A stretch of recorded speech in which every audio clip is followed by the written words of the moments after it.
شروع اللہ کے نام سے جو بڑا مہربان نہایت رحم والا ہے۔ اے لوگو، اپنے رب سے ڈرو جس نے تمہاری پیدائش ایک جان سے کی، پھر اسی سے اس کا جوڑ پیدا فرمایا، پھر ان دونوں میں سے بکثرت مردوں اور عورتوں کو پھیلا دیا، اور ڈرو اس اللہ سے جس کے واسطے سے تم ایک دوسرے سے سوال کرتے ہو، اور قرابتوں میں بھی تقوی اختیار کرو، بے شک اللہ تعالیٰ تم پر نگہبان ہے۔ اور یتیموں کو ان کے مال دے دو، اور بری چیز کو عمدہ چیز سے نہ بدلا کرو، اور نہ ان کے مال اپنے مالوں میں ملا کر کھایا کرو، یقیناً یہ بہت بڑا گناہ ہے۔ اور اگر تمہیں اندیشہ ہو کہ تم یتیم لڑکیوں کے بارے میں انصاف نہ کر سکو گے تو ان عورتوں سے نکاح کرو جو تمہارے لیے پسندیدہ اور حلال ہوں، 2 اور 3 اور 4 مگر یہ اجازت بشرطِ عدل ہے۔ پھر اگر تمہیں اندیشہ ہو کہ تم زائد بیویوں میں عدل نہ کر سکو گے تو صرف ایک ہی عورت سے نکاح کرو، یا وہ کنیزیں جو شرعاً تمہاری ملکیت میں آئی ہوں۔ یہ بات اس سے قریب تر ہے کہ تم سے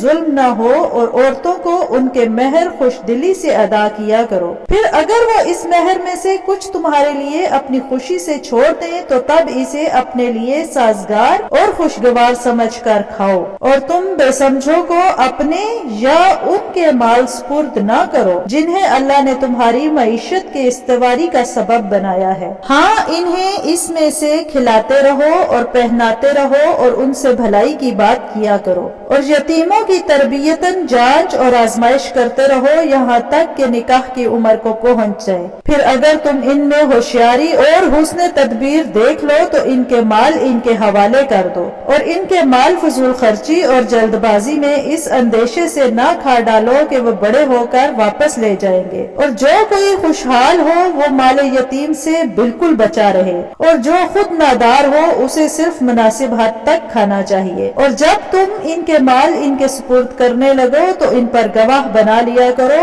اور حساب لینے والا اللہ ہی کافی ہے۔ مردوں کے لیے اس مال میں سے حصہ ہے جو ماں باپ اور قریبی رشتہ داروں نے چھوڑا ہو، اور عورتوں کے لیے بھی ماں باپ اور قریبی رشتہ داروں کے ترکے میں سے حصہ ہے، اور وہ ترکہ تھوڑا ہو یا زیادہ اللہ کا مقرر کردہ حصہ ہے۔